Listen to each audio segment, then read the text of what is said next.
today I'm going to focus on another outline out of this book by Burt Ligon. This book, Connecting Chords with Linear Harmony, super useful when I first started improvising. And the general premise is that something like 90% of solos use these 4 basic outlines that he talks about in here. I highly recommend that you check this book out. Again, this is I would say the first book that I thought, okay, this makes sense to me. Today, I'll focus on what is actually the first outline in this book. Yesterday, I realized for day 3, I played the second outline in the book.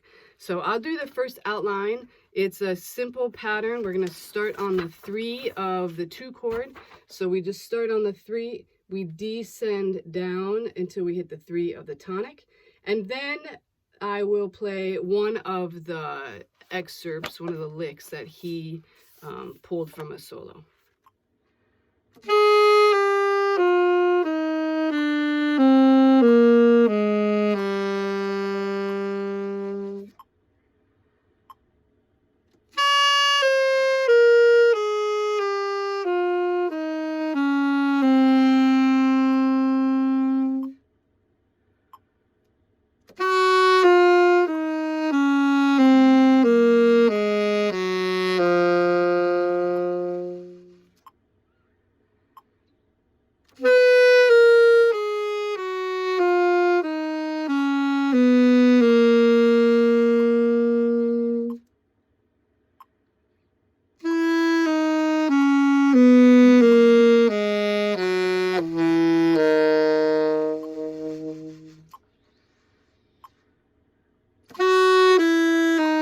And that one was wrong because I tried to think of the 4. So let's see, that's D flat, the 2 is E flat. I needed a G flat. Ready? And wrong note.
When I first started practicing jazz, I had to look at chords, and it's difficult for me to play through the circle of fifths from memory, for example.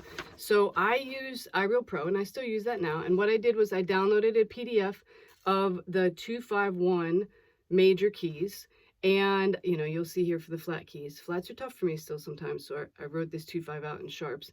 And I put this on my music stand, and I would practice with this, and I would practice with the backing track behind me so I could hear what these things sound like. So I highly recommend that you do that. Today, I'm just going to practice with the metronome, and but I do recommend that you do both. Practice with the metronome and try practicing.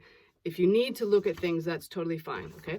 Of course, this goes without saying, you do need to know all of your major scales. So if you hit one, for example, you hit D flat major and you realize, wow, I don't really know it, then obviously stop, practice that over and over again. Continue to visualize what the scale degrees are for each chord as you're playing them. And again, we like to use numbers. Most jazz musicians I talk to when we're first learning, we think of scale degree numbers, thirds, fifths, sevenths, things like that. Not necessarily going to do that while you're soloing, but it's a good way to learn.